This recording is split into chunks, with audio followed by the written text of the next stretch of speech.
Hello and welcome to the Surprising Music Podcast. I'm your host, Taryn, and Trevor's over there looking for an album right now to close out the episode with next week's album that we'll be discussing. Yeah, But this week, we got a little bit behind last week or so. Yeah, we had our COVID shots and everything. We're all up to date on our shots, but it kicked our asses, so we were a little too out of commission to be recording podcast episodes, especially because I don't think either of us took a day off work. We just suffered through our shifts. I went home early, but I only went home like an hour or two Yeah. early, so it wasn't even really anything.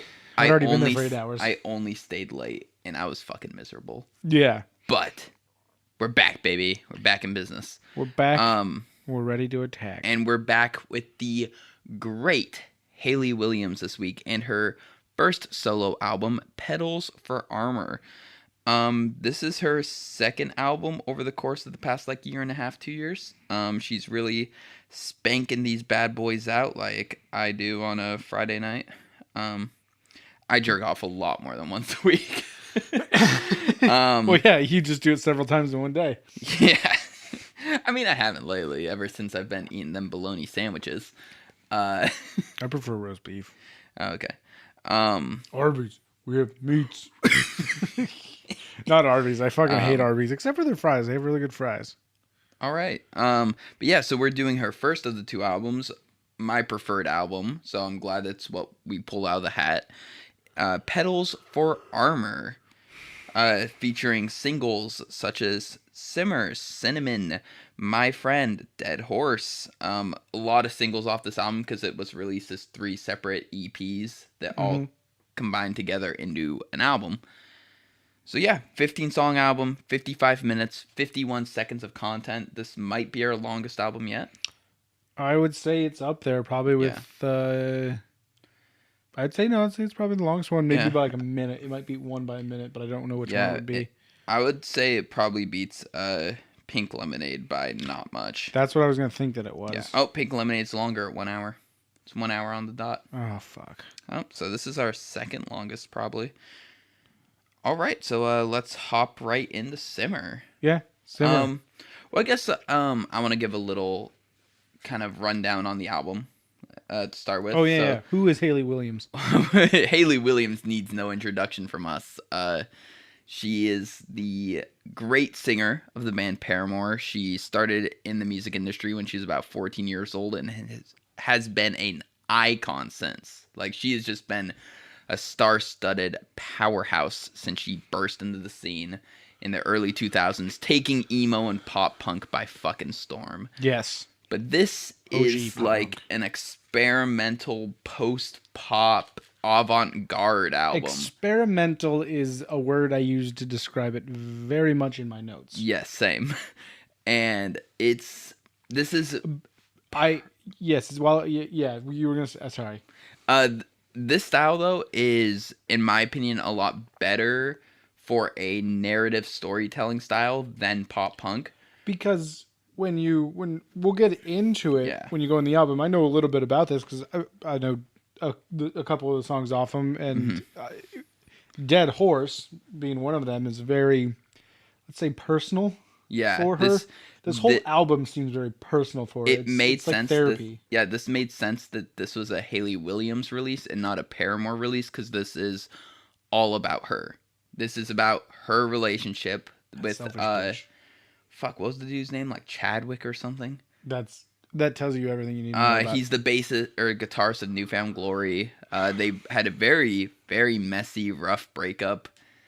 And this is the album basically. He's an abuser. Yeah.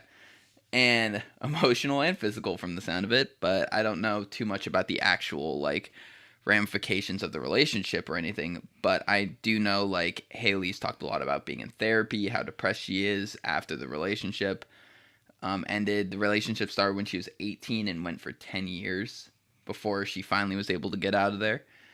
So yeah. And we're so eager to get into relationships. Hayley's been through a fucking metric fuck ton, and this album is the culmination of all of the hardships she endured. So it's Petals for Armor. Yeah, very personal album, very emotionally heavy hitter. Yeah, like flower petals. That's how it's spelled, with a T, not a D. Yeah. Not bicycle pedals. Yeah. Thank you. So let's hop right into Simmer. let's jump into the simmering pot. Yeah. This album doesn't simmer. This album fucking boils, man. This is a spicy album. Spicy water. Simmer. Interesting start to the album.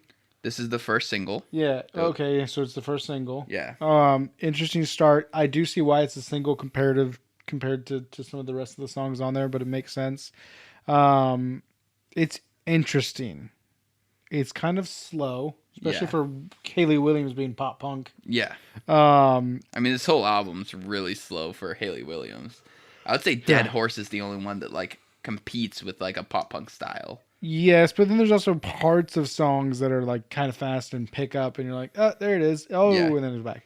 But this one, I like the vocals. I like her vocals in all the songs. Her voice is so, it's different in a way that is so her and unique that you can't, it's Hayley Williams. To get like the kind of like raw emotion that she has in her songs in this particular album, most singers take like a very like breathy kind of like a really like kind of approach to the vocals. She doesn't. She's very much like in her throat, very full tone, but she just like hits this like sincere sadness with it that is like really unique that I feel like most singers wouldn't be able to pull off similar to her. Yeah. And it's fucking amazing because it's like she's just doing something that other people arguably can't do, which musically is fucking awesome. Like just really solidifying your own thing. Like, yeah, no one else is gonna do this as good as me. But Simmer, I'm surprised it's a single with how experimental it sounds. Yeah, it's got a lot of weird electronics. It's got weird drum pad timings and stuff like that. But I still think it's a pretty interesting song. Yeah. It's like one of those songs where I'm just like, it piques my interest. I don't know how I feel about it one way or the other, but it draws me in. I like it because mostly like the actual like lyrical content of the song, because it's about like how she's basically just filled with bottled up rage. She's fucking angry all the time, but she just has to simmer. Like she just has to like you can tell she's upset, but she's not going to like actually show it. And you know what? It's funny now that you say that. That definitely makes a lot of sense because I always see her in interviews and she always looks like she's like, you say the wrong word, she's ready to go. Dude, she'll fight you in the parking lot. I would love to get slapped by Hayley Williams. No, she'll full on knife you. Please. She'll end me. Gut you. End me, please. But nothing sounds as experimental as Cinnamon. I mean, we could talk about Leave It Alone first. The song that comes before Cinnamon. Oh, yeah, sorry. My notes are... I did it all weird. We should go to Leave It Alone. Leave me alone. Yeah. I don't know how to write. I don't know how to read my own writing. You're all good, man. So this song, like, both lyrically and instrumentally, just has a super sad feeling to it. Like, it's just... Especially when the BPM is that of, like, a dying heart rate.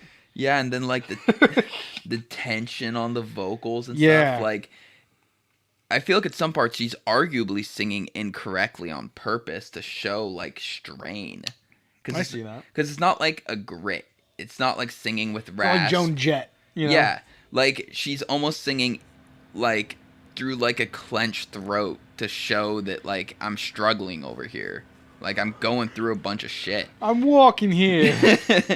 I'm struggling here. So this song is centered around the idea that she's, like, finally learning to be happy, but she had to remove so many problem people from her life that she's now kind of reaching the point where it's like, there's no one left to see me be happy. Like, as I get older and I keep losing people, like, yeah, I'm getting better, but no one's seeing it. And it's like, that's fucking hard. Because, like, you want people to see that you're, like, getting happier and getting better and overcoming your problems. But, like, you know, like, as you get older, friends die, friends leave. You have to remove people from your life that you realize were problematic. And it's like, there's just no one left. And that's fucking rough. a lot of emotion in this fucking album.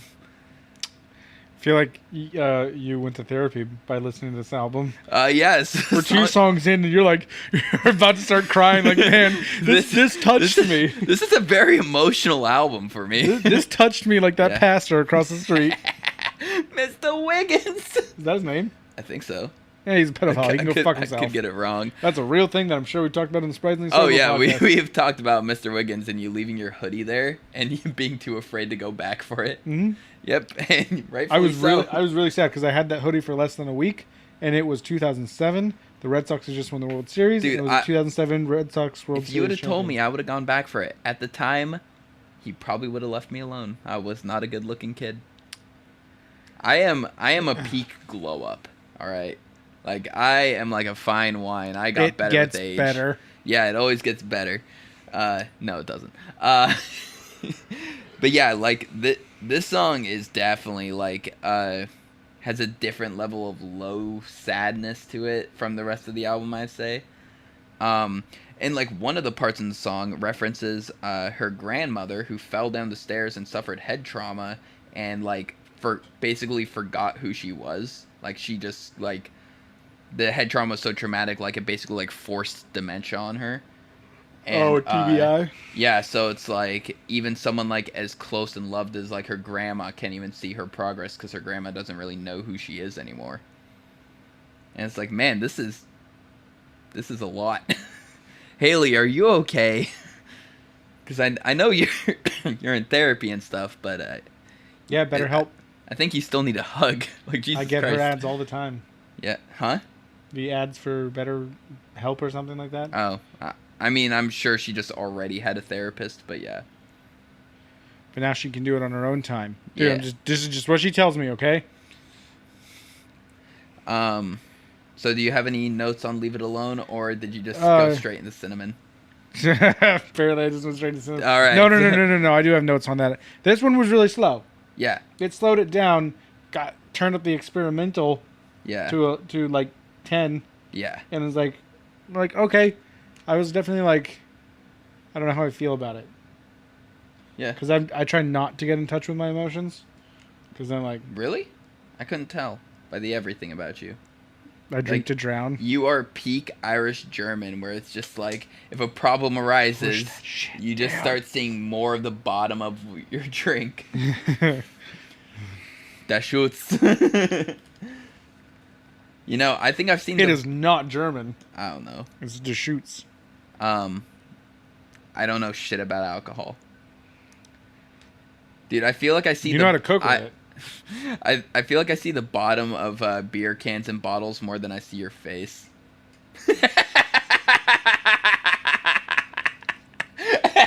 And he wonders why. It's because you judge me. I feel like I see bologna sandwiches. Feel like you see my hairy, naked ass more than you see my face. Are they not the same? On the couch. What? What? Never seen that. Hasn't happened either. So up next we got Cinnamon. So you wanted to talk about this since you skipped a song. I have questions. You have answers. I don't have answers. You will receive answers. So what fucking time signature is this song? It's so all over the place. No, don't count it. There is no time signature. It's random fucking beating and strumming of instruments. It's 4/4. No. Yeah. That is the most strangest 4/4 ever. It's like 1, 2, 3, 4. She uses a lot of offbeats, so yeah, it definitely does go weird. But you can definitely count it as 4/4. Maybe the bass is not, but I don't know. It could be a really weird like swing time signature on the bass, but I think it's just 4/4. What if it's 16/16? That's 4/4. Just count it differently. So you'd like 1 2 3 4 1 2 3 4 1 2 3 4 1 2 3 4, but you can just dial that down to just being 1 2 3 4. So if it's the same 1 1 2 2 4 4 8 8 16 16 32 32, it's just 4/4. No, I know fractions. But I mean, like, I don't know. I think it's just 4/4 across the board. Maybe some parts like break off into something different, and I'd have to count the whole song, which I don't really feel like doing. So live. the intro is way fucking weird. This is like a real weird culmination of a lot of genres. Yes. Like the bass is super fucking funky. Yeah, funky bass. The drums are like hip hop in a lot of ways. Yeah. Yeah. That's I didn't even think of hip hop. Yeah. The vocals are kind of the melody. They like it's like almost like a jazzy kind of time. It's really weird. Like this song has got some zest on it. That's for fucking sure. It is interesting. It is zesty. It's spicy like cinnamon. And then she's very percussive when she sings on this song. Like it's I am going. And it's like she does it a lot in the album, and I love it. I love that percussive vocal melody. One thing I've noticed about Hayley Williams is she has a thing for cinnamon.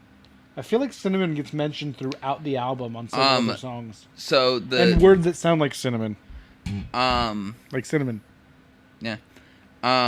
So the main theme of the album is flowers, obviously, but yeah, cinnamon's mentioned a lot too. And once we get to roses, I'll get more into the flower metaphor. Yeah, roses, lotus, violet, iris. Yeah. But this particular song is about making the house that you were basically forced to move into. So she broke up, so she had to go get a new house, like a new life, basically.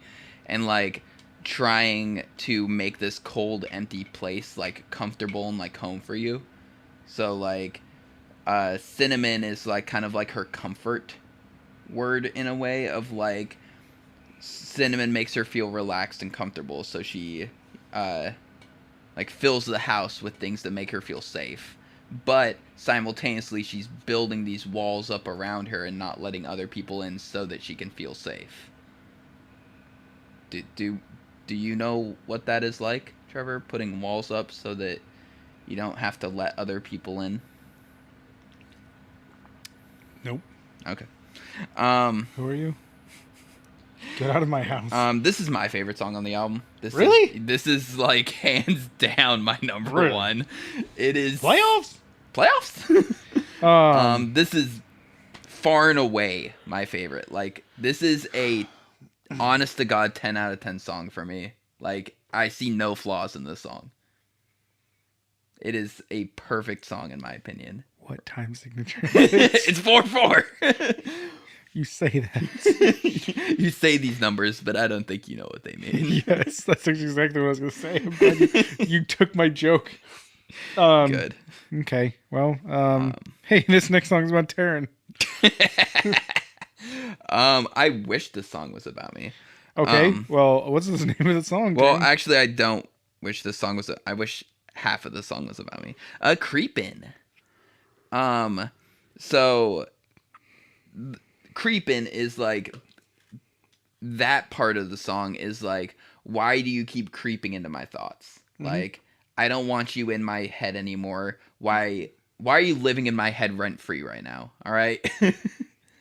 Not why are you stalking me? Yeah. No. It's metaphorically like, why are you like in all of my thoughts? But then the other aspect of the song is she mentions like vampires and stuff like that in the song, in the lyrics, and it's like people who like suck the life energy out of you. Yeah. I do remember hearing that lyric and going, what? Yeah, it's about like those people in your life that like suck the energy out of you, and you need to get rid of them. Emotional vampires. That is not what I am, Hayley. Yeah, I love you. You're not an emotional vampire. Yeah. We don't share our emotions with each other. I do the opposite, where like I'm like pushing the energy and happiness into you through my teeth. What? Through your cummies? Yeah. Dude, I wish you drink so many fucking energy drinks that that's a girl swallowing your load We'll give her enough energy. That took me a second to figure out where you were going. We'll give her enough energy to fucking stock an entire store at night. Get fucking wired. Probably. Right. That's probably. Have I told you the story about? Did I tell you the story about the girl who smoked cigarettes that I hooked up with? No. So, she was just ridiculously hot. Like, so I was just like, I knew I wasn't gonna date her. You know, like I knew what this was. All right, we were just gonna hook up a couple of times and move on with our day. And she smoked. Your day a couple times? Jesus, good for you. So we were hanging out outside of a bar and she was smoking a lot, and I was just like, gross, but whatever. Like gross, I don't plan on spending my life with this person, so it's fine. She's ridiculously good looking, so I'll just get past this and enjoy my time.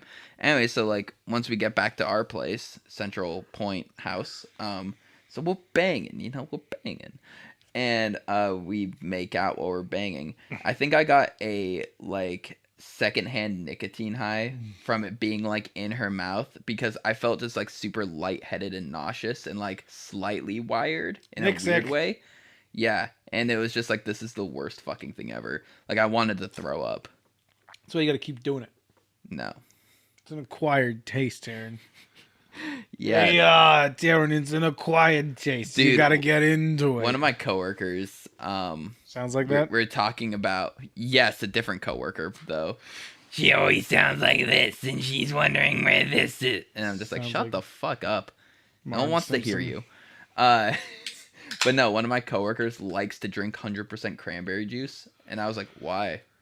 Like, I have to, like, basically, like, shot glass it down. Like, it's a struggle for me to drink cranberry juice to get that iodine in. Iodine's important, people. Public service announcement. And he's like, oh, no, I like it. And I'm like, what? He's like, yeah, I like the sour bitterness of it. And I was like, as I drink a beer. You know, our head boss is going to come in and ask why I fired you. Why? Because he likes cranberry juice. What's wrong with him? All right. I love this coworker though. Creepin. So why do you think I like this song, Taryn? The bass line, I would say. Like, it's kind of like a... It's just fun. It's got some bluesy motherfucking yeah. riffs in the background. Like, not like some fucking BB King fucking blues licks in the background just randomly. Yeah. And I'm like, I'm for it. It fits. And it's giving me that creeping vibe. Stop reading my fucking notes. I can't read it from here. I'm just more so admiring your poor handwriting. I was jotting down really quickly. I saw. You should see when I try and take my time. It looks a lot worse. Okay. Now that you mention it, I can hear it, but I definitely wasn't thinking about it when I was listening to it. I was more focused on the bass and the drum line. Was it during the chorus where she kind of makes her voice all creepy? Yeah. Yeah. And then... it's so funny because you keep looking at it. It looks like you can read them, but you're just staring at nothing. Yeah, no, that's just... I hate blaming my ADHD for shit, but it's definitely my ADHD. Like, I just see that there are things written there, so my brain is, like, desperately trying to read it. It's like, I want to know what's over there. And it's just like, you can't read it. Shut up. Do you want to know? Eyes suck. Love vocals. Got some bluesy guitar. She gets creepy. I like it. That's my note. She gets creepy. I like it. One thing I like about it, and it's more so of a key choice thing, is the song is supposed to be arguably creepy and uncomfortable, and she does a good job. So like they, I think it's B is the root chord, but I could be wrong. I didn't listen to this album as much as typical since we drew this album out of the hat like 3 days ago. And I've been trying to listen to this album, but I was at work listening to angry music a lot, and I wasn't really in the mood for sad music. I literally listened to this all yesterday and today. Okay, just yeah. Only thing I've listened to. For an album that I absolutely fucking adore and love, I did not give this album as much attention as I wanted. But anyway, so like it keeps coming back to the same chord, which is pretty standard, but it was very much like a focal point of the song. So you stayed in one spot the whole time, but just the way the chords were like played and the way she sings it, like it's a really uncomfortable feeling of like you're in one spot, which arguably for music makes it calm and relaxing, but the way it's performed, it makes it uncomfortable, but in a correct way. And whoever worked on this album with her, I saw the name of the producer. I can't remember right now. Was it Kanye West? They did no. They did an amazing job of just making an incredibly smart album. Yes. Like, yes, I agree. I concur. Yeah. Doctor. So up next we got Sudden Desire. What is this song? Something I'm super unfamiliar with, wanting to go back to someone even after all the hardships and ignoring the pains that you suffered in the relationship just so that you can feel a little bit of physical affection from that person that you loved again. Why don't you come on over, Valerie? Yeah, does that make you uncomfortable? Taryn likes to think that he's still in love with his ex. For comedic effect. He's definitely not in love with Valerie still. So, he's definitely still in love with Emily. Yeah, that's true. But I definitely want to. So this song, you want to go to therapy and talk about this. The musical performances done on this song are really fucking good. Dude, her fucking vocals on this song, she belts it. Yeah, the chorus is insane. The chorus is probably one of the best parts of the album. Yeah. It's one of the best parts of the album. Just the chorus. Verse, I could do without. Yeah. Like, I like the parallel, though, of, like, the super dissonant, aggressively rough chorus, and then the, like, smoothness of the verses. Mm-hmm. Like, I get it. Like, I listen to hardcore, like, metalcore and stuff like that. Like, that's the entire point, is super heavy, then bright and fluttery vocals, and then super heavy. Do you listen to a band? Have you ever heard of a band called Dance Gavin Dance? No, I haven't. Maybe we should bring them on the podcast. Yeah, I heard that they had like an album that was like pretty good. Yeah, Afterburner. Something about strawberries. That's does not narrow it down. Yeah. I think they have 6 strawberry songs that are all on different albums. They should just they should make like a few more strawberry songs, and then just have an album called the Strawberry Collection. Strawberry Chronicles. Ooh, that's good. Yeah. That actually is really good. That would be like their greatest hits album, the Strawberry Chronicles. Boom! Copyright that. You have to pay me money when you do that, because that's fucking good. Give me money, Will Swan. Yeah. No, the grittiness of the chorus, the electronics going on in the background, dude, it's like a brick fucking wall hitting you in the face. Yeah, you're just like... Whoa, wait, whoa, what? Yeah, no, where did this come from? She's like 80s diva pop, like, and then bravado. Like, the melody too, it's like really weird melody choice for the chorus, like the pacing of her vocals, but it is so out of left field and such a strong performance. It's just like, whoa. Okay. We need to talk about this. All right. What the fuck does out of left field even mean? As someone who plays baseball, left field is the more common place that it's hit. Yeah, but it's coming out of left field. Well, yeah, but the catcher's throwing it back, or the fielder's throwing it back from left field. There's angels in the outfield. The dude in left field had a bat, and you just weren't fucking expecting it, and he hit the ball back like it was playing tennis. Or is he a beater on a Quidditch team? Like, why would he have a bat? For fun. Dude, I look like this. For stopping the runner. I look like this, and I just made a fucking nerdy-ass Harry Potter reference. I know, right? Dude, I'm a fucking catch. I was talking with a vendor about F1, and, like, she was looking at me like, dude, you watch F1? Dude, Lewis Hamilton won again. Yeah. And I was just like, no, I hate watching F1. Because this is literally what happens every race. Lewis Hamilton passes Max Verstappen or whatever his fucking name is. And you can just turn off the the channel then. That is literally what happened. Yeah, it's every fucking race. He was 20 seconds down with 20 laps to go. And Lewis Hamilton pitted. He pitted to get soft tires on so he could go faster. He got 20 seconds in like 15 laps.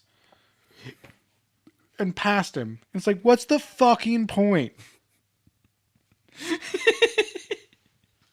Dude, he's so that good. Dumb. His car is that good. Like his team's that good. Like, just there are no flaws, and it's fucking dumb. Yeah. What really sucks is to be Valtteri Bottas, the second Mercedes driver, who always has to just Lewis Hamilton's coming up on you. Please let him pass. All right. He fucking hates it too. I've seen interviews with him. People ask him about it, and he just like pretty much plays like the. Yep, the team's got to get the big wins, No, not even that. He just doesn't. He just looks upset all the time. Like he knows what's going on, but it's like I'm still pretty much the second best driver in F1. Yeah, but But because I'm on the same team as him, I have to just let him always be the winner. Yeah, and it's just like I guess I'll always finish second, making those buku bucks. Which Lewis Hamilton retires, he's going to be the fucking world champion. It will be a closer race between him and Verstappen and some of the other drivers. But it's just Sergio Perez. But yeah, just while Lewis Hamilton's in it, it's just like he's got to retire soon. Yeah, dude, we've been saying the same thing about Brady for like 5 years now. But Brady's fun to watch because other people have won the Super Bowl. Yeah. All right, to bring it away from jock shit, for all my Smite fans out there, dude, just watching the Jade Dragons just 2-0 every set is fucking boring. Yeah. It's the same as watching Lewis Hamilton win. Yeah. It's like, oh cool, they got the 5 best players, the best player in each role, all on one team. All right, let's just watch them dominate the league for a year. Do you think you could be good on a good team? No. Like if you were put on their team, would you do good? No. You would. No. You would ruin them. I wouldn't ruin them, but I would be a hindrance.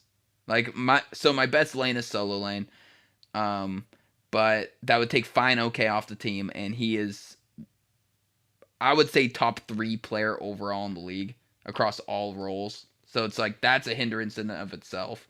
Then, like I'm just not that good. Like if I played all the time, maybe, but I don't. I started playing like pre-beta, like back before season 1, so I definitely had the time to get good, but I didn't. I just want everyone to know I don't know what the fuck he's talking about. No, I would not be able to compete with the pros. There's a reason they're pros and I'm not. I got to like pretty high on ranked, but I'm still nowhere near their level. Yeah, so Hayley Williams doesn't give a shit about your fucking Smite problems. Yeah. So literally, you're asking a college basketball player, do you think you're going to be as good as LeBron? No. You know what? I don't actually. You know why? Because LeBron came from high school. Yeah, and he does steroids. I bet my entire fucking car on that he does steroids. All right, hot takes. I would say all 10 of the top players use steroids. There's no way that they don't. Chicken and brown rice and Taco Tuesday. Chicken, brown rice, broccoli. Taco Tuesday. Sweet potatoes. I don't know. They have pretty strict drug testing. Yeah, I know there's ways so around do bodybuilding competitions. No, they don't. That's the exact opposite. Like, steroids helps their sport. Steroids helps all sports. Like, it's not just for getting bigger. Like, if you take steroids and then instead of lifting weights, you just run all the time, the, like, more acute muscles that deal with running will get stronger faster. It's just what you do while you're on the steroids is how it affects you. Suddenly, I have a desire to get back to talking about Hayley Williams. Okay, so up next, we have Dead Horse. Trevor's favorite song on the album. It's actually not. It's one of my favorite songs. I would say that it is probably like if you're like you can only have one song of this album, that's gonna be it. Because it's the most conventional radio pop good song. Yes, but it's also, I feel like, got one of like the darkest lyrics. Oh yeah. Like I mean like in terms of actual like musical style. It's the most Yeah. conventionally good song. It's not experimental. Yeah. So yeah, my only note for this was yes. Yeah. I like this song. Her voice has so much power. Like it's just so in your face, big. It is, but there's some other songs in this album where she gets it. You mean Sudden Desire? Sudden Desire is one of them, yes. Dead Horse is a very good song. It's very blatantly about her being abused. Yeah. I beat it like a dead horse. Well, that's about she kept trying to make the relationship better, even though the relationship had been dead in the ground for a long time. Okay, fine. I dyed my hair blue to match my lips. That's what strangulation. That is actually a reference to her dyeing her hair going into the second album. What? What? She. Yeah, but she dyed her hair blue to match her lips that were blue because she was being strangled or drowned or something. Something lack of oxygen. Is that not what it was? I'm pulling it up. You told me all this stuff. No, I didn't. Who else I didn't tell you shit. Well, this would have been months ago. You also think I told you that the ducks on dawn makes it better. Okay, first of all, you should fucking just say that, yes, you told me that. I didn't tell you it. But you told me that I told you it, and you've just ran with that for like 4 years now. Yeah, just fucking take it. I didn't do it. What does it matter? Yeah, it does make them better. What's the name of this song? No, the ×4 one is better. It literally says it's 4 times stronger. It's stupid. There's no fucking regulatory office that does that sort of testing. Yeah, so going into the second album, the third album, the self-titled album, the record label was like, hey, since we're going a different direction now, you've always been known as the orange-haired girl. Now, on the color wheel, the opposite's blue, so you need to start doing, like, blue everything, because now you're, like, you're not that Hayley Williams anymore, you're this Hayley Williams now. So this has nothing to do about abuse. Well, I mean, yeah, the song's about emotional abuse and physical abuse. God damn it. I was so wrong. It's more so just about, like, the abuse she endured through, like, her whole life of just, like, constantly being pushed around. When did she sign with a record label? 14. Yeah, so she's been pushed around her whole fucking life. Yeah. Like, yeah, she's 32 now. So she's been owned by the music industry for more than half of her life. That sucks. That's like one of the worst businesses to be in. But yeah, so this song's about like how she knew she was in a shit relationship that was like burning out. It was going to end. It was a terrible relationship. Skipping like a record, I sang along. Yeah. I saw all the problems, but I kept going with it. Yeah, like she beat the dead horse of trying to fix all the problems. So like the relationship was dead, but let's keep trying anyway. What did the lyric yeah mean? Are you actually Googling it? I was joking. Don't look it up. She was just referencing the Lijadu sisters, a Nigerian music duo that she fell in love with while touring for After Laughter. She got really into African music, and it's a reference to those musical styles. Okay, actually, I see that now. That's actually impressive. That is actually incredibly impressive. That actually changes the whole way I look at the song. Because like I always hate to bring it up, but like it's a very interesting look in the African culture is Ewan McGregor's Long Way Down thing where they go through Africa and they do play a lot of like music. Ex-husband's name is Chad Gilbert, by the way. Chadwick. But like they play like a lot of native music for whatever country they're in, you know, as the background music. And like I've watched it so many times that I can always hear it in my head, and like I see that like that kind of like that is part of that music, and that is so cool. Yeah, and I like it even more now. And another lyric that is a bit of a public service announcement in the song is Wash your hands. Huh? I don't know. Just wash your hands. So, Public service announcement. So, wash your hands. So right now. That he cheated on Hayley in their relationship, and she's like basically like, oh man, I should have saw this coming since he cheated on his last wife with me. Yeah. So what's the lyric? So someone the lyric is I got what I deserved. I was the other woman first. Oh yeah. That's like right off the get go in the song. Others on the line, but I keep trying to make it work. So he's always got other girls on the other line, but she's still trying to keep him. So if someone cheats on you, or no, someone cheats on their significant other with you, and you think, oh, I get to date this person now. Prepare for a shit show, dickbag. Taryn. What? Yeah. I'm just gonna fuck Valerie. What? Okay. we're not talking. But I agree with that. Yeah. If they're willing to cheat on their significant other with you, guess what's in your future? Getting cheated on. So up next we got My Friend. My Friend. Slow, weird. This song kind of sounds like a mental breakdown. Yeah, it's not very fun. It isn't fun. Yeah. I don't find it very fun. Yeah. It's about like the friend that she did have through all these hardships that basically like watched her suffer through all this. Like it's like it's just about it's like thanks for being there for me through all the hard times. But yeah, it was a pretty just lackluster song for me. Yeah. Sorry. It didn't make Hey Hayley, this is a negative reflection on your friendship. I'm kidding. No, we're talking about the song. Yeah. The emotional properties of it, I'm sure, are very deep and meaningful. Yeah. But we don't know anything about those. Yeah, we don't have emotions. Yeah, we don't have friends either. Like, this is strictly professional. Yeah. Yeah.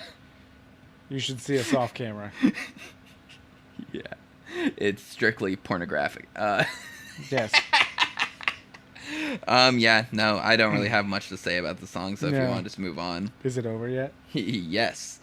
So, up next we got Over Yet. Yeah. I kind of dig this song. So, it kind of got me, it kind of hooked me, kind of weird, like, she kind of channels her inner Lady Gaga, I feel like, in this song. Yes. Yeah, the vocal melodies especially. And I just want to point out, this is where the album turns. It changes. Yeah, this is a very different album for the back half. Yes. So this song's punk as fuck. I'm not sure if you really caught it, but the drums and the pacing, like, it's a drum machine that sounds electronically kind of hip-hop-ish, but it's for most of the song, and then the chorus is more of a kind of drums, which is slower, but okay, that's still can be punk. If you added power chords and like an actual drum kit to the song, and she gave pretty much the same musical performance, it would sell as a punk song. Like maybe pop punk, but it'd be in the punk variety. Like it definitely has like a lot of zest to it that's hidden by like the kind of electronic post-pop vibe that she brings. It was a really cool song. I loved it personally. I liked it. She channeled. There were some Lady Gaga aspects to it that I was like, where she gets that kind of like soulful kind of like really big sound. And this is a change in the album. Yeah, this is where the album gets a little bit different. So yeah, next one. The next song is about. Oh, you have more things to say. Sorry, I always try to go. I was just gonna say the song's got a good message as well, much like the rest of the album. Like this song is very lyrically driven, so I feel like we have to talk about like what the songs are about. Oh, the album is very lyrically driven. Yeah. So the song's about like don't give up yet just because you're depressed. Like keep working and trying to be better. It's not over yet. Yeah, it's not over yet. You got 4 more rounds in you. Then you can kill yourself. Kill yourself. So it's just a pretty motivational song, lyrically, and then the beat is like pretty upbeat, so it's definitely like got the feel to replicate the lyrics in a lot of ways. Pop punk. Yeah, early Hayley's coming through. I'm not legally allowed to think about 16-year-old Hayley Williams. It's against the rules. Even though I was like 12 at the time. I was like 13 when I discovered Paramore, and I was like, this is the greatest thing ever. You're just like, I don't know what to do. This is my sexual awakening. My sexual awakening was Britney Spears, man. Me too. I was about to say that. Britney Spears? 2003. I think it was the Toxic music video. Oh, Toxic. You were a late bloomer. Okay. I mean, probably not, considering I'm older than you. Well, like, I'm just saying, Oops, I Did It Again was it for me. Oh, I was like 9. The red jumpsuit. Wait, maybe it was Oops, I Did It Again. It was whatever one was on the airplane. That's Toxic. Yeah. No, I saw that video. No. Toxic, yeah. But I had already moved on to other girls by that time that came out. Yeah, no, like, it was like... I'm 2 years younger than you. It was like spring of 2003, and I just hit the bottom of my desk, just, oh, Jesus! Yeah. It was on MTV, and it was just like, my life is gonna change forever, isn't it? And then next thing I knew, I had a bush. What? Dude, okay, do you, like, remember, like, you're like, no, like, the actual, like, stage of your pubic hair growing, or was it just one day you looked down and it was just like, what the fuck? When did this happen? Because that's how it was for me. Like, I don't remember, like, the stage between before it grew and when it had grown. Like, I don't remember those either. Yeah, like, it was just suddenly there one day, and I was like, oh, I'm gonna shave this. I remember when I, like, started getting a mustache. I was like, Dad, what do I do with this? Nah, I always shaved for a long time because I didn't want facial hair.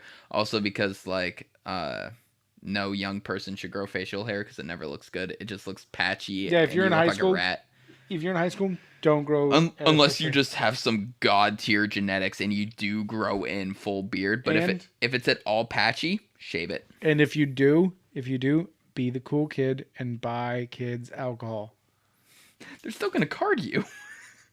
No, not if you look. I get carded. I half the time get carded. I shave. I look like a fucking baby. I have photos to prove it. I'm 27, and I still get carded with a fucking beard. Like, they're gonna card a 17-year-old with a beard. It depends, man. Do you know how often I don't get carded? I say a good 25% of the time. I would also say you look a lot older than me. So, not a lot older, but you definitely look older than me. Now you just look like you sat on a shorter bus than me. We didn't ride the same bus. We lived far away. Yeah. We lived half a town away. Well, I don't think... Did you ever ride the bus? I did. I remember sometimes I'd get a note. I remember a couple of times I got a note and I'd ride the bus home with you on a Friday. Oh, yeah. Yeah, your bus was scary to ride, man. Those kids were fucking crazy. Dude, my bus driver was such a cunt. So, like, the way my bus route was is I would be, like, 4 streets away from my street, and I would just get off there and walk home. Because it took this huge loop around, then it cut over, then it came back, then it went down my street. And I would beat the bus to my house by, like, 20 minutes. So it was like, okay, I don't mind walking. Walking's fine. The bus driver, like, found out I didn't live, like, directly in that neighborhood, and she lost her shit. Like, she was furious that I was getting off there. And my mom wrote a note saying that it was okay. And, like, she was still just, like, unaccepting of it. Like, this isn't your bus stop. You shouldn't be getting off here. What's wrong with walking? What, so I can look like you when I'm older? You fat cunt. Anyway, enough about my bus driver. Enough about Taryn's fat cunt. Yeah. So, up next we got roses, lotus, violet, iris. What do all those have in common? They're flowers. They're flowers. She does make a lot of gardening references. Yeah, so... I think she likes to garden. I think this is also just mainly about... It's a metaphor. It's a metaphor for maintaining your own garden inside you and in self-care, you know? You know what? You got it absolutely wrong. What? Did I really? Yes. Wow, I thought you thought you had a dinger. I did. I was like, I learned a lot, and I feel like I came out better. And now I realize, no, I didn't. I just need to go kill myself. So I didn't like the song that much, musically. Yeah, musically, I didn't really. Lyrically, she knocks it out of the fucking park. Oh yeah, roses, roses, roses, roses, roses was a great lyric. Yeah, truly inspiring. So, the garden is life, and the flowers in the garden are all beautiful.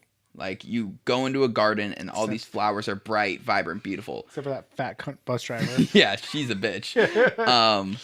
But why are the flowers beautiful? Are they competing to be more beautiful than the other flowers? No, flowers don't think like that. No, a rose isn't like, man, I really got to try harder to be better than those fucking violets, you know? No, they're getting gang raped by bees. And it's not wrong. Oh my god, put that on a fucking clip. The lyric, roses, roses, roses, have no concern for the colors of your violets. And that's just a play on the common poem, roses are red, violets are blue. Here's everything I hate about you. Yeah. So the flowers aren't competing, so why are they so beautiful? Well, they're working on themselves. They're just focused on being the best them and growing further. I feel like I kind of said that. No. About self-care, maintaining your own garden. Yeah, but you're not maintaining the garden. The garden is all of reality. Okay, fine. I'm maintaining... What kind of flower am I? A dandelion? You are a dandelion. What's that one that like smells really bad? I don't know. I want to be a flower, goddammit. You're durian fruit. What is that? The worst smelling thing on the planet. Okay. It's a very pungent Asian fruit. Once you're actually like consuming it, I've had durian. It's a very strong smell. Like once you actually like are eating it, it's like, okay, this is actually pretty good. You eat some more. Oh man, this is awesome. Like it's really good. But then if you eat anything else, it tastes like nothing. Like it's just so overpowering. Like you can't taste anything else for like hours after. It's wacky. It's like getting COVID. And then on the back half of the album, after she's done singing about the roses and the irises and the violets and everything, the beautiful, conventional, like gorgeous flowers to look at, then she starts singing about the lotus. So lotuses grow in very non-ideal situations. So she is growing through hardships, self-doubt, and like a lot of like negative feelings of depression, but she's still doing her best to grow. Like the lotus. So that's the like meaning behind the flowers, is like these flowers are growing beautifully because they're doing the best that they can. Oh my god. And I'm just trying to fucking survive over here. Oh my god, that changes so many movies for me. Oh, learning about what the lotus is? Yeah, because like in like I don't know if it was Mulan, but like movies that had like Asian heritage and stuff like that, like the dad would go to the daughter and be like, "Oh, my little lotus flower," you know, like, "Hey, I know that you're going through a lot of stuff, but you're growing and you're becoming beautiful." That is so fucking sweet and shit. Are you googling that to make sure that you're actually right? No. Or you just know you're right? You're just fuck you. I did my research. You did your research, yeah. Research. I knew that would bother you. You raccoon stroking cunt. What? What? I hate raccoons. I hate raccoons. All right. So up next we got, unless you want to talk more about roses. I don't want to talk about roses, lotuses, violets, or irises any longer. What's your favorite flower? Well, I just named the 4 that I know, so. Lilies. You don't know lilies? I thought those were like little pads that frogs sat on. Nope. Lily pads. Yeah. Ooh, I want to date a girl and call her Lily Pad. That's cute. You could call her tampon whore? that. Can what? Her tampon pad. Lily Call pad? her Lily pad. If her name's Lily's Lily. pads. My favorite flower is a stargazer lily, in case anyone listening would like to buy me some flowers for my birthday. In 357 days. Not correct, but yeah. Is it? Do the math. R/. Um. They did the math. 352. 352 days. That was close. It was a week off. So. Yeah, they're going to send it on the wrong day. It's going to be like May 5th, and it's going to show up in the mail. I'm like, you missed my birthday. Stargazer Lows. I'll remember. So anyway, Why We Ever. Why We Were Ever. It's a groovy song. It's groovy. Yeah. This gets, like I said, the album turns at Over Yet, and this gets kind of groovy, funky bass. Yeah. What do they got? Flea from Red Hot Chili Peppers on that bass? That's got some Hopefully funk. not. No, or else I feel like he's got some weird shit in his past. Next to the Foo Fighters, the Red Hot Chili Peppers are the worst band ever. Yeah. I mean, they're not the worst band ever. Yeah. The worst popular band. Actually, no, the band who does the "We Built This City." Isn't that "We Built This City" young rock and roll? That is the worst song ever. That is the singular worst song ever. Isn't written. that Journey? I don't know. Google it. I'm fairly certain that's Journey, but I don't know. Starship. Oh, Starship Enterprise. It's the worst song ever. Starship, you should feel nothing but shame and sorrow for what you've done to humanity. No, they're just feeling those royalty checks, bro. Yeah, from grocery stores that play it. So Why We Ever? It's funky. It's a groovy song, man. Yeah. It's got some funky bass. I'm like, okay. This is not like a song where it really does anything for me, where I'm like playlist. But listening to the album, I'm like, all right, let's keep the flow going. Yeah. This album has a good flow to it. Yeah. Like, it's not like an album where I'm like, I'm going to skip that song. Oh, no, where's a good song? Oh, there it is. It's not like that, okay? It's not like that. Yeah. Her voice definitely strikes like a chord in me. Like, it is just such a... Like, it pierces your fucking ears. Like, in a really unique way. Like, I just love hearing her sing. Like, your voice is just so special, Hayley. Thank you so much for exhaling in such a way. Yeah. I mean, that is what she's doing, so. Yeah. So this song is about losing connection with someone as it gets, like, harder to communicate. There's the line about the tin can telephone. Yes, to our houses, yeah. And the further away you get, the less effective it is.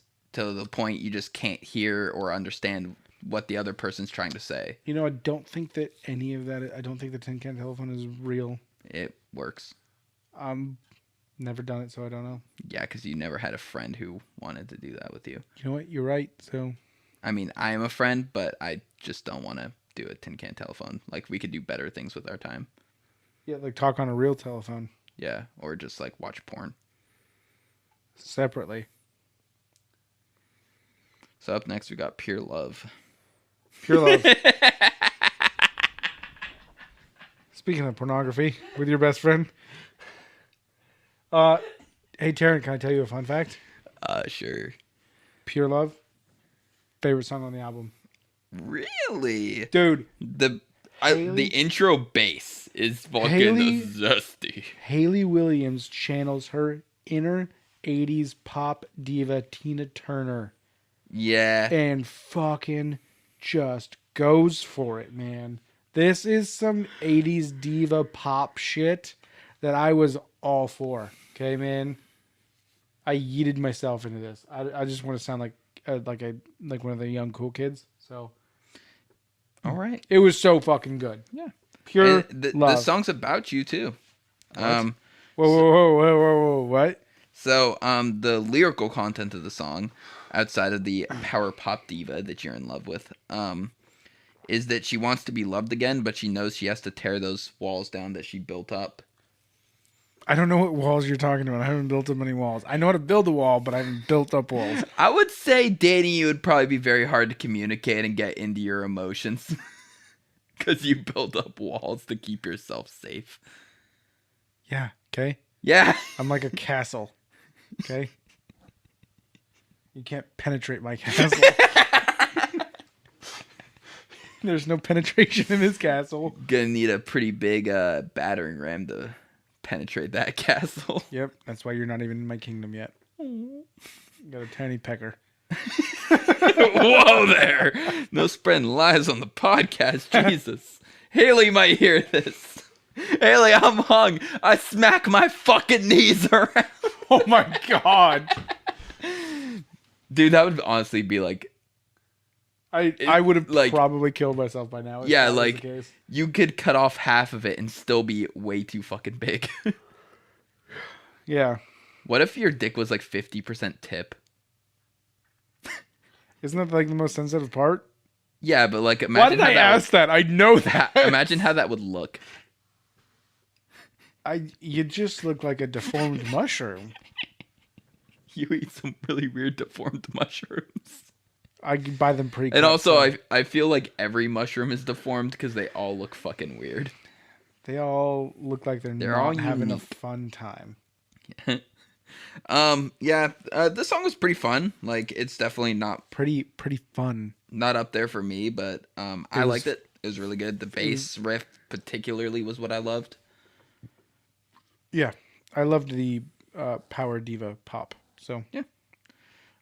So up next we got Taken. Taken got some of the best goddamn lyrics of the whole album on this song. If someone asks, I'm taken, and then it goes, if someone asks, so is he. Yeah. It flows. I don't know why. It's yeah, like it flows, but I wouldn't call it like a great lyric. Like it's just the same lyric repeated. I know. But it's just... You like it when it's easy to listen to. Yeah.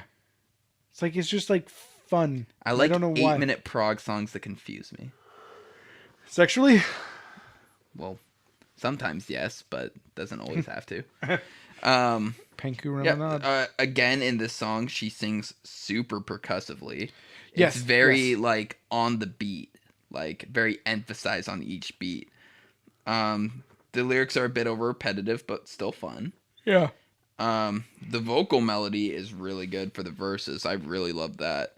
Yes. But overall, it was an okay song. It was a decent little song. Kept the flow going. It kept the flow going. I don't know if she means literally taken or figuratively taken in the way of like, just because I'm singing a sad album about being like newly single of a relationship doesn't mean you get to appear in my life and be my boyfriend. I think that's what it is, but maybe she is literally taken. If the last song was about me, that means this song's about you. You can't just appear in her life and become her boyfriend, Taryn. Yes, I can. Okay. I mean, sure, there's some court documents that tell me I can't, but that's not the point. Hayley, please sign my lawyer's fucking documents so we can get rid of those. They're not needed anymore, okay? I'm not going to show up anymore. I don't even like Nashville that much. Does she live in Nashville? She's from Nashville. I don't know if she still lives there. Oh, I was going to say, like, I know Nashville is big on the music scene again, but not in her genre. So, because that is a thing. Are you looking up? Taryn's looking. She lives in Nashville. Taryn's looking through his notes of what address is she currently living at. Taryn's a Stan. I call him Stan Ran. So up next we got Sugar on the Rim while Trevor tries to talk. Stan. Taryn. Stan. That's what you are. All right, so up next we got Sugar on the Rim. This is your favorite thing in the world, Taryn. ASMR. It's got an ASMR opening intro. That snapping, dude, when you listen to it with headphones on, it goes all the way around your head. Some binaural beats going on. And I liked it. I liked it, Taryn. This song's very avant-garde. Taryn, I liked it. This is a very weird song. It was very avant-garde. But she channeled her inner Lady Gaga again in this song. And with that kind of like electronic... like talking like with a deep voice. Yeah. I was like, I'm for this. Yeah, no, this song fucking hits. This song fucking hits. It's still got that like weird post-pop style, but she definitely got fucking weird with it. And it's a lot of fun to listen to. And especially at this point in the album, you're kind of expecting the album to die down, and she keeps bringing like different yet really good into the album, which fucking props to her. A 15-song album, it's kind of hard to keep it interesting that long. Mm-hmm. But she did a lot of experimental shit where it's kind of like you're always like, what is she gonna do next? Yeah, so it's kind of like a cheat code. Yeah, to be fair, the electronics have a ton of effect on the song. A lot of texture and feel added with the weird bippity boops and whatnot. Pure Love, Taken in a Way, this song Sugar on the Rim have a very 80s vibe to it. Yeah, I could hear that. A bit of an 80s vibe, like in the same way that Lady Gaga's Chromatica had an 80s vibe. Yeah. To it. Yeah. This one not so much as Chromatica, because Chromatica was meant to be 80s. This one, I'm sure, was also meant to, but just a little more of a taster, not a a full dive into like, hey, remember the style. This was an appetizer, not an entree. Okay. Appetizers are smaller. And thanks for describing how food works to me. I was very curious about that. I didn't describe how food works to you. I described to you how food is served. Taryn, food is something that we all Trevor, eat for fuel. please just drink your drink so I can talk. Well, Taryn, so I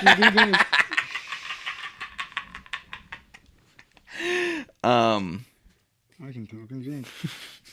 Yeah, no. So the song, "The Sugar on the Rim," is the silver lining in life. Sure, the drink is bitter, but when you put the sugar on the rim, it adds a nice spice of happiness to it. Like, sugar is the spice of happiness.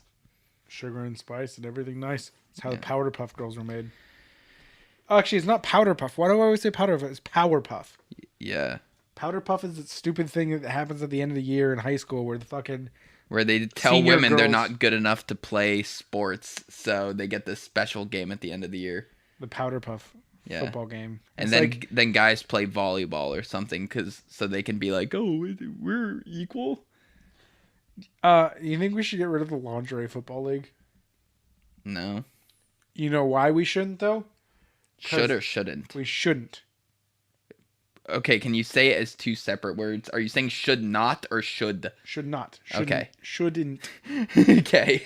So you would be like, oh yeah, it's sexist because we just watch women play football. No, they fucking hit hard. See, I just purely am on the side of if it sells, it sells. Keep doing it. Like, honestly, fuck how people think and feel. If the consumer consumes, let them consume. What, are you going to say we shouldn't have porn either because it's unrealistic standards? Taryn, we all know it's unrealistic standards. You're a good capitalist. Good little capitalist Good boy. little capitalist boy. No, like, I don't understand that whole, like, get rid of this thing because I don't like it. Do other people like it? Why are you trying to take away what other people enjoy? Are these women being paid? Are they being paid fairly? Are they signing contracts that they agree that they are being paid fairly to perform this thing? Yes? Then what's the fucking problem? I don't like it when women look like that on TV because my man watches it. Then address that with your man. Tell your man that you're uncomfortable with this and that you're not okay with it. And if you don't have that kind of communication in your relationship, that's your fucking problem, not the rest of the world's. Do I watch it? No. I couldn't give two fucking shits about lingerie football. I think it's incredibly dumb. But I'm just saying they know how to play the game. That's what I like. Yeah. No. Let consumers consume. There's no reason to take away something because you don't like it. Okay. We're empowering women by letting them be sexy. We're also empowering women because the last two bands have been female bands. 3. The Regrets, Stand Atlantic, and Hayley Williams. Oh, yeah. Who was before The Regrets? I don't know how. Oh, I should have said I don't know. Because that would have been funny. Yeah. Because I would have been like, you'd been like, who was it? Like, I don't know. Like, but who was it? I don't know. Who was it? I would have got it eventually. I'm not that dense. After the second I don't know, I would have got it. I know. Who's on first? Who? Who's on first? What? Who's on second? Wait, who's on first? I don't know. I never thought that fucking thing was funny. Yeah. It was never funny. That Like the whole like first? Comedy of errors style of comedy where it's like it's just miscommunication by words being like the same as names and stuff like that. Like that's incredibly racist. Who? Who's on first? What's on second? Well, that's racist of you to assume that he's Asian. It's racist to assume that I assumed that you meant he was Asian. We're all just racist. All right, so next we got Watch Me While I Bloom. It digs its toes into the 80s again. I apparently don't listen to music from the 80s because every time you keep bringing up the 80s, I have no idea what you're talking about. No one listens to music from the 80s. Like, it's just like a... Like, I don't hear the 80s in any of these songs that you're saying the 80s is from. It's got like an electronica kind of a thing going on in it a little bit. It's very mellow because this is a super mellow song. Well, it's got super mellow parts to it. Like, the only, like, electronic sounding 80s band I know is Devo, and I don't hear any Devo in these. Oh my god! I don't hear any... No shit! Yeah, that's why it's confusing to me. You keep saying the 80s, and I'm like, I don't hear Devo. Oh my god. That's the only, like, 80s electronic I know. The only other 80s stuff I know is, like, hair metal. This isn't punk. This isn't punk. I don't hear any Green Day. Yeah. Yeah, this isn't punk. I don't hear any Green Day. That's what you sound like. Yeah. Okay? Green Day is the Devo and of punk. And they're pop punk. Green Day? Yeah. I mean, a majority of what they have done has been pop punk, but originally they were punk. I would say even originally they were pop punk. They just evolved into what pop punk became. Because they did arguably take punk, which intentionally sounded bad, and they were like, what if we like applied like actual music chords and like theory to our writing and then made punk music, which is arguably pop punk. So the second you try and make punk sound good, arguably you're making pop punk. So weird that punk is made to not sound good, yet some of it sounds good. I mean, it's made to just sound like you're just really trying to force your emotion and hatred out there. So Petals for Armor is punk? No. Because she's trying to make it sound good. Okay. So Petals for Armor does not sound like Devo. Yeah, no, it really doesn't. It doesn't sound like Motley Crue either. The two bands I know from the 80s. Way to pick the two opposite ends of the spectrum of 80s music. I would say Motley Crue would be closer to the middle, where like the other side would be like Black Flag. Because like Motley Crue's not like chaotic. But see, then you're also there's like we don't know enough about 80s music to even really talk. Because, I know black metal didn't start until the 90s, so I know we're safe to say hardcore is probably the furthest to the side 80s music. Ironically, isn't black metal the most white supremacist of the yeah metal genre? I don't know. I would say just like general metal is probably more white supremacist because the fans, like people who listen to Iron Maiden, I would say are more likely to be white supremacists than Gorgoroth. I don't know. Amon Amarth. They fucking slap. Ahmed Amarov? Amon Amarth. Amon Amarth. Okay. Yeah, they fucking hit hard. If you want to just feel like you're murdering children, it's a good band. Watch Revenge of the Sith? Yes. All right, so watch me while I bloom. Master Skywalker, they've come for the Jedi. Oh my Jesus. Well, that's how we get on r/prequel memes. Just booting kill. Do you think he killed them quickly, or do you think he let them suffer? Do you think he just like quickly just like Jedi dashed around the room and just cut all their heads off? Or do you think he was like booting them in the fucking face while they like cried for help? I think How evil do you think Anakin was? I think it was quick. Super quick and simple, and it was almost like slaughtering younglings with no Jedi training. So that's the one thing that not even Dave Filoni was really able to explain in Clone Wars, because I feel like he fleshed out a lot of the things people had problems with in the prequels like really well. Like it was like he addressed it, and it was like, oh, okay, that actually makes that like plot point really good and makes it make sense. Why the fuck did Anakin just like kill younglings? You got it, boss. Just goes in there and fucking murders a bunch of children. There is no character progression that led up to that moment. Like it was the most unrealistic thing that happened. He was very like it seemed like there was it took a lot for Palpatine to push him. But like he went, and then all of a sudden he's like, yeah, I'll kill younglings. Yeah, but no, like he had like an emotional breakdown after killing Mace, or assisting in killing Mace Windu, where he goes on, what have I done? And then 5 minutes later, he's like, what have I done? I just killed Mace Windu. Time to go kill some younglings. No. I'm agreeing with you. Yeah, no, like it was like just so. It felt like it jarring. He pushed back a lot with Palpatine trying to convince him to come to the dark side.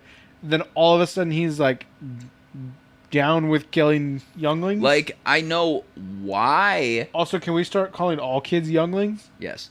I know why he killed the younglings. It's because like you have to commit evil acts to truly like be one with the dark side of the Force. So killing youngling Jedis would break that balance inside of him. Like, I understand logistically why to kill the younglings instead of turning them to the dark side and having them like basically work for them, but which would also have been dangerous. But it doesn't make sense why he would do it. It would have been dangerous because they would know the past, and then they could possibly turn on you. Yeah, especially if they've gone to the dark side. And also, Palpatine's a believer of the rule of twos for the Sith. I'm more of a fan of the rule of nines, personally. What's that? It's a way of assessing extreme burn victims. It's a medical thing. Nerd. All right, so Watch Me While I Bloom. Watch Me While I Burn. The first time I heard this song, I completely misheard the lyrics, and I had to scramble to grab my phone because I thought it said "Watch Me While I Poo," and I just was laughing like, okay, she can't be saying that. And I was like, all right, Bloom.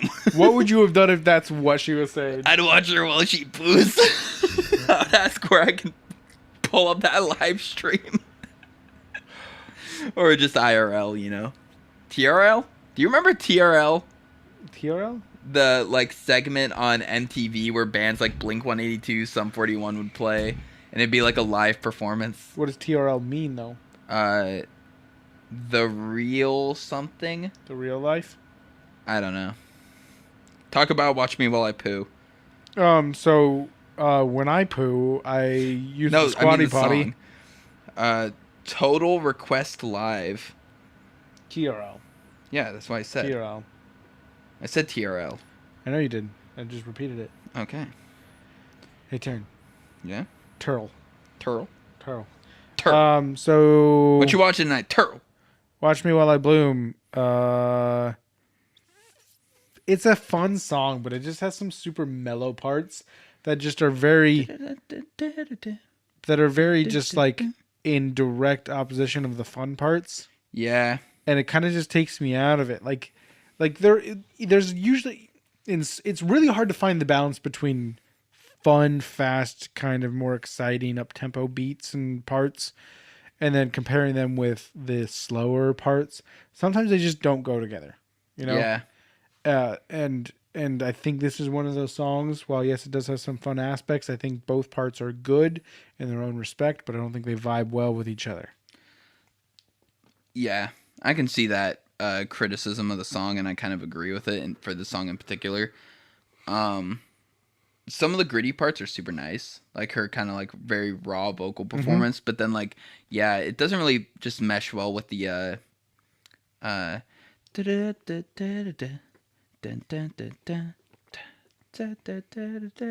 it's just like too different. I want to get just the entire album re-recorded of you doing that. The entire thing. Like, yeah. I'll just redo all 15 of these songs. It's really fun mapping out vocal melodies on the computer because like I literally just have to sit there listening to that on repeat while I try and think of words to put in the melody. Do, do, do, do, do, do, do. And then you're just like, what rhymes with do? Poo. And Man, the songs write themselves. Song. Watch me while I poo. Do, do, do, do. So this song is about... Watch me while I poo? Yeah. Watch me while I bloom. Watch me while I become new. She wasn't being watched earlier, and now she's being watched. So this is actually a reference to another song that we reviewed by the band. For Pessimist, I'm Pretty Optimistic. I hate being wrong. Well, no, you're right. You're right, but it's so I don't feel right. Huh? I don't feel right. Okay. So the song's about like Satan's. the opposite view of a lot of people hate Mondays. But no, fucking listen. All right. Garfield. Yes. Okay, but that's accurate. Everyone fucking hates Monday. Your weekend ends, now you have to go to fucking work. Mondays suck. I mean, Monday's my And also, Sunday. Garfield has no reason to hate weekends. He's just too much of a tsundere to say he misses John. What? Clip that. What? Did you just go?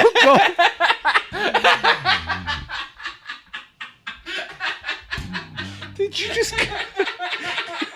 You just called Garfield a tsundere. Taryn just went up 7 octaves. Oh man! Oh my god! Oh, Jesus Christ! Garfield, that fucking tsundere. What the fuck does that even mean? I'm trying to think of a character in American culture that's a tsundere other than Garfield.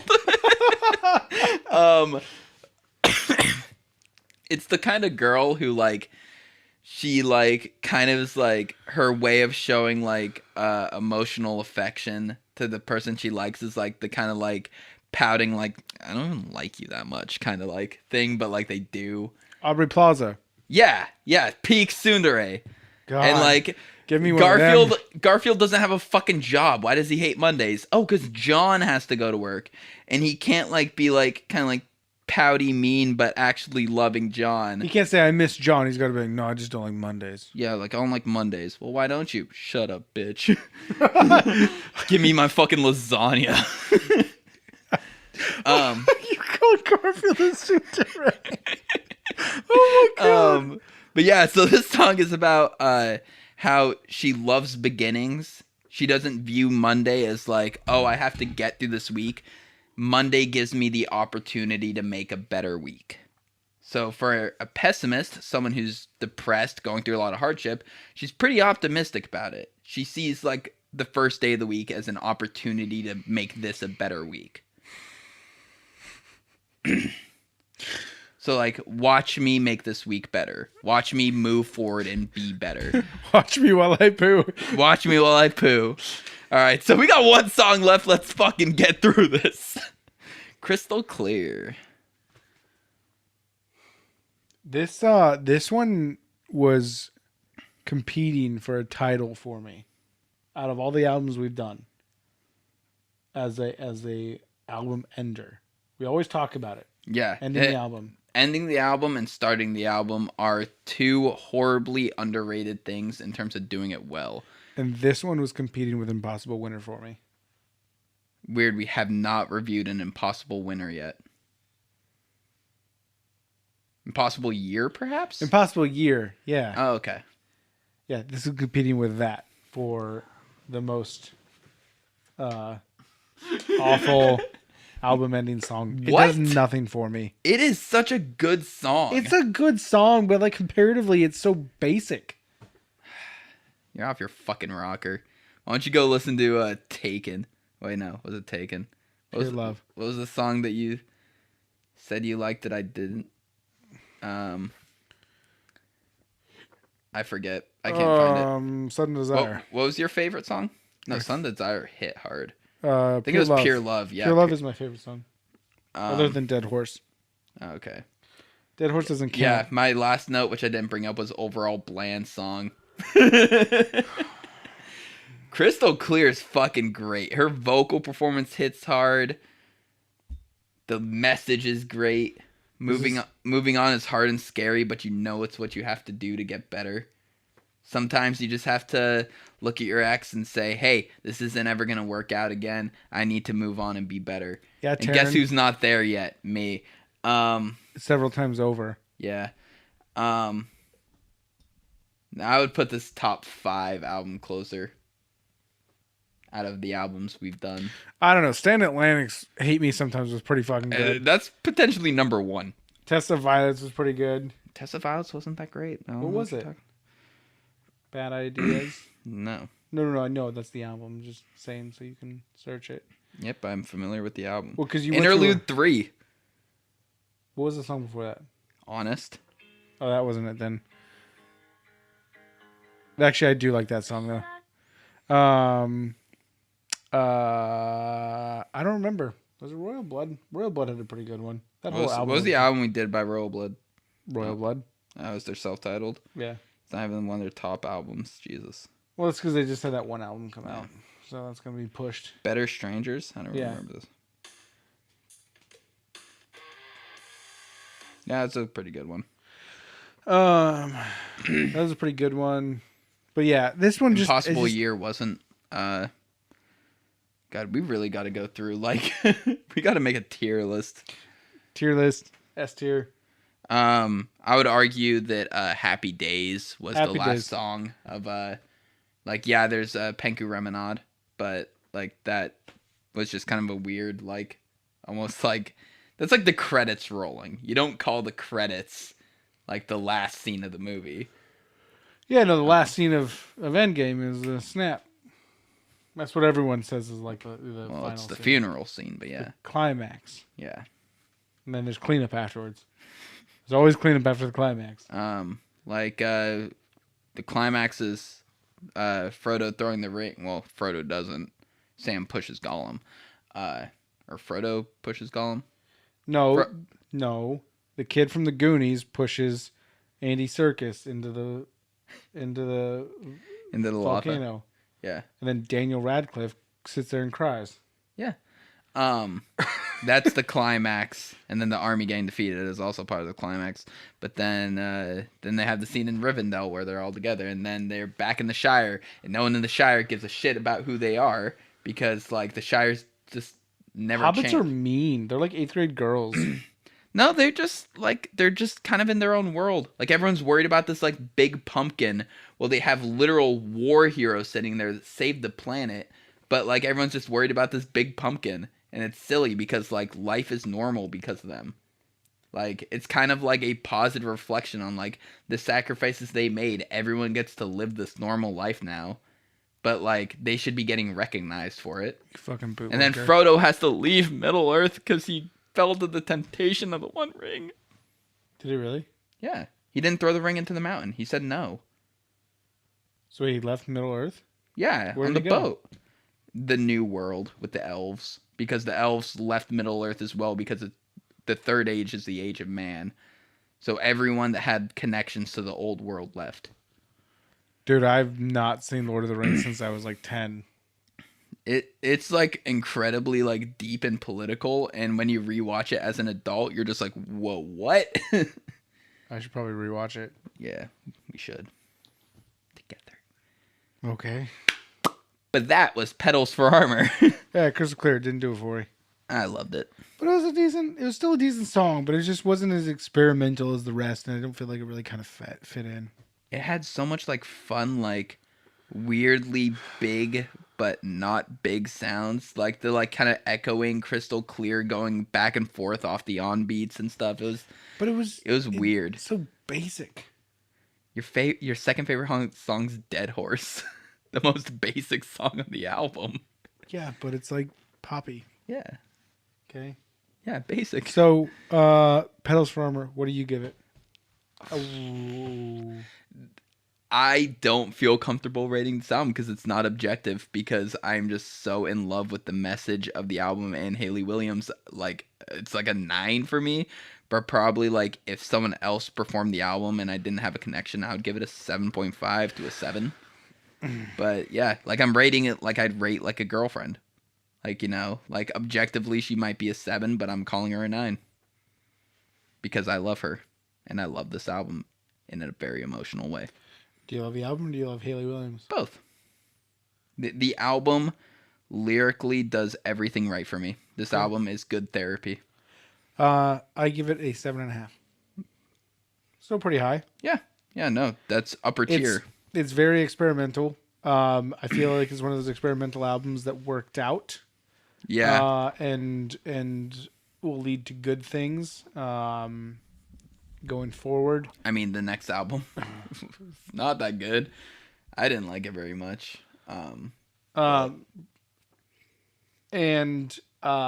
My main thing is that that also feels like I do feel bad like talking bad about the album because this is obviously the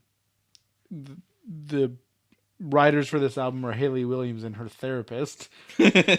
So, I mean, she better give credit to her therapist on this one. Yeah. But I do feel bad about having to like objectify it when it's obviously something very personal. Yeah. Like I'm just like musically, I have these qualms about it, but emotionally and lyrically, like it's very, very good and powerful. Yeah. There's nothing that feels like it's like somebody talking out of school or somebody, you know, like I'm an artist or I'm a celebrity. Listen to me, you know. Comes from a very like down to earth place. Phoebe Bridgers did background vocals on one of the songs. Okay. She did track 9, which is Roses. Oh yeah, that makes sense. She did backing vocals on it. I see that. That's weird. There was a lot of backing vocals on that track. And then Crystal Clear contains a sample of the song Friends or Lovers by Rusty Williams, her grandfather. Oh, wow. There's a lot that went into this album. There's a lot of names attached to this album. I'm about to look up Rusty Williams. He sounds like a good old country artist from Nashville. Does. Let's see if he actually has other music before we move on. Well, I guess you could talk about what album you're Well, no, Taryn, that's weird that you bring it up because my next album is by Rusty Williams.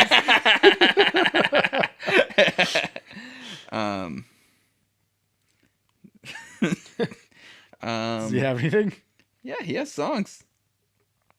They got to be some good old like Hank Williams the first. He's clearly not big because there's not much to click on or view.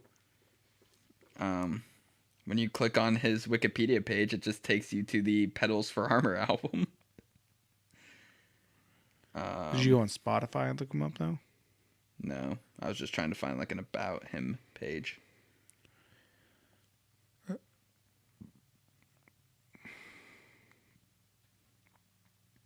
There's a new guy named Rusty Williams. He's got 15 monthly listeners. His number one song is Georgia Time. Because Georgia Time, you know what that means, right? Georgia Time. Voter suppression time. That's what it means. Backwoods Southern Dream means fucking your sister in the woods out back. All right. Let's get into what album you're doing. I don't give a shit about this fucking country dickbag. He only has 15 monthly listeners. Country music is fucking trash. So, all right. We talked about Hayley Williams. Petals for Armor. Hayley Williams, was she the first repeat artist? Yeah. Wasn't the guy from Dance Gavin Dance who was also on Wolf and Bear? I think he's the first. I think technically he's the first. Is that the bassist? Yeah, the bassist Tim Ferrick. Tim, you're the first repeat artist. Congratulations. And then Hayley Williams, you're second. First the worst, second the best. Which is that's just something made up by losers. Yeah. It really is. It's made up by people who couldn't catch a fucking football to save their life. So, Tim Ferrick. Yeah. We are going to go with the 2015 album Dodge and Burn by The Dead Weather. That is who I have picked. that we will listen to for the next week? I was pretty upset that I typed in The Dead, and they're not even on, like, the first group of musicians. There's The Dead Rabbits, The Dead South, The Dead Love, The Dead Deads, The Dead Milkmen, The Dead Pirates, then The Dead Weather. I think that's just like how you search things and what you search and what I search, because The Dead Weather always comes up first when I search. Well, yeah, you've probably searched them before. I've never searched any of these bands. I know. 350,000 monthly listeners, bringing a popular artist on. It's a supergroup. Oh, it is? So it's Jack White. Of course it is. It's Alison Mosshart from The Kills. Dean Fertitta. Dean Fertitta. From and Queens of the then Stone Age. Jack something else. Jack Lawrence. Jack Lawrence from... the Raconteurs. Well, the Raconteurs is a supergroup as well. So it's like... It's like, what have you done? So you bring up the repeat artist because you're bringing a repeat artist, aren't you? Don't even go there. I'm bringing a repeat artist next week, then. Whoa. This is not a repeat artist. Yeah, it is. It's Jack White. Yeah, but it's also other people. Yeah, but Tim Furyk had other people in both of his bands. Yeah, but he was just like, hey, I play bass. Cool, we need a bassist. I'm pretty sure there's a bit more that goes into Dance Gavin Dance's bassist than, oh yeah, I play bass. Isn't it just cool. Tillian going, hey, play that funky bass? And then Will just looks over and is like, yeah. Just arpeggios out the ass. It's like, keep it up, bro. I feel like he says bro a lot. Yeah, actually, from interviews, he does say bro from time to time. From time to time or a lot? I say like a lot. Like I'm talking like every other sentence. Like, yo, bro, what you up to, bro? I'm feeling very uncomfortable with this one, so I'm just gonna move away from this. Why? I don't know. I just feel like him being black and you just like associating like constant levels of slang to him. I'm just like, I'm backing away from this one. No. Anyway, so this was Petals for Armor. I didn't even think about that. He's just cool. This is Petals for Armor. Hayley Williams. Up next, you'll catch us listening to another Jack White-inspired group called The Dead Weather. It's not inspired if he's in it. Yeah, but this is going to be like the 8th Jack White-related group. No, it won't. Black Keys. No. Yes. They hate each other. Yeah, but they rip him off. That's why they hate him. You went there. All right. Who else? The Black Keys, the White Stripes. Any garage rock band. Any two-piece garage rock band. That's not fair. That's not fair. I've only brought 2 Swan cores. Only. All right, I'll bring more. Royal Coda next. You talk them up. Yeah. Okay. I always hype them up. And I always... Because more people need to listen to them. I always apparently like your fucking shit more than you like my shit. I wish Happy Hour would put out an album so I can bring that on the podcast. I wish Happy Hour would come back. Stop putting out singles. You've been putting out singles since 2017. I just want to go. I just want to go to a bar and that has like half-price beer. All right, so some watered down margaritas in the afternoon. All right, so check us out on Surprising Twit on Twitter, where we tweet about Twitters. Check us out on Surprisingly Podcast on Instagram, where you can see us post pictures of our tweets. Dude, I hate it when people do that, when it's like their Instagram is literally just their Twitter. But Taryn, what else do we have to show? Pictures of my nutsack. We got banned already. If it's close enough, they probably won't ban us for it. What is this sprawling hairy hill? It's my knees. My knees. Bold of you to assume it's hairy. I wax. You wax? No, I just use an electric razor. So, check us out on Surprising Podcast on Instagram, and then make sure to like, subscribe, follow us, do all that sort of stuff so we know that you're listening, so we'll keep doing this. And we'll keep doing it, and we'll keep talking shit. Taryn, every time we get a new follower, we'll unbutton one more button on his shirt. Don't do it yet. We haven't gotten another follower. Oh, he's just getting comfy. Gonna finger my belly button on camera. I'm live. Do you have an Audi? No, I have an innie. Good. All right. I was going to have to kill correct kind of belly button. Yeah. Yeah. It's like, just go back to the doctor, ask him to cut it a little deeper. Yeah. I can't even imagine what that would feel like. Fuck. Having part of your belly button cut out, like, deeper. Like, that's just a horrifying thought, just shoving scissors in there. Ugh. You gotta pull it out and then cut it. It's what they did. I know, but it's, like, still gross. Your dad made fat cummies in your mom doesn't make it better that he did it. So, make sure to like, subscribe, tweet at us. Hit the bell icon. Hit the bell icon so you know when new things are out. Taryn's 27 and I'm 25, and we just talked like that. Yeah. So this is why we're alone. Yeah. We'll find people for us eventually, right? Right? I lean on you for the optimism. Shit. I'm still just waiting for Emily, man. That's rough. And Hayley Williams, of course. Wow, Taryn's really getting a royal blood. So that's really weird because I'm currently on a crossover thrash playlist right now. So make sure to do all the stuff that we just talked about. I'm Trevor. And I'm Taryn. And we are r/signing off.